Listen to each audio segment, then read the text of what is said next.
All right, so let's start with a big story that is coming in from the United States, where racial tensions are running high in the country as US President Donald Trump has paid a visit to Kenosha in Wisconsin. Now, Wisconsin Governor Tony Evers wrote to the White House urging Trump to reconsider his plan. This is local officials fear that the visit actually might further fuel the anger in the residents of the city. However, defying all requests, Donald Trump proceeded with his trip anyway.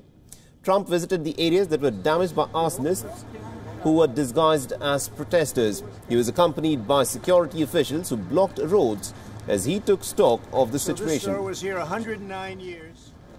To stop the political violence, we must also confront the radical ideology that includes this violence. Reckless far-left politicians continue to push the destructive message that our nation and our law enforcement are oppressive or racist. They'll throw out any word that comes to them. And crowds also lined the barricaded streets with Trump supporters on one side and Black Lives Matter protesters on the other. This led to numerous face-to-face encounters, and Trump stayed firm on his law and order message. He also has promised to rebuild Kenosha and provide for more financial resources to Wisconsin. Now, in a run-up to the 2020 election, Donald Trump is appealing to the white Americans by reiterating his support for the police and whatever they do. Now remember, a black man, Jacob Blake, was shot in this very disturbing video that then went viral. He was shot several times in the back in front of his young children.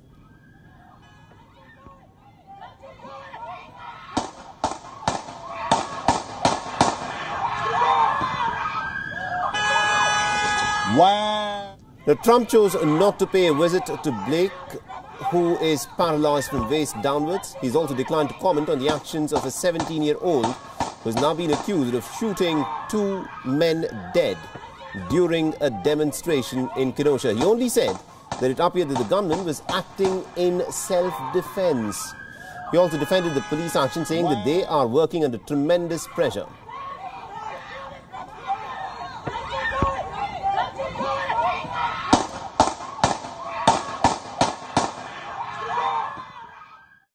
We have to condemn the dangerous anti-police rhetoric. It's getting more and more. It's very unfair. You have some bad apples. We all know that. And those will be taken care of through the system. And nobody's going to be easy on them either. And you have people that choke. They're under tremendous, I said it yesterday, I said it last night. They're under tremendous pressure. And they may be there for 15 years and have a spotless record, and all of a sudden they're faced with a decision. They have a quarter of a second to make a decision. And if they make a wrong decision, one way or the other, they're either dead or they're in big trouble.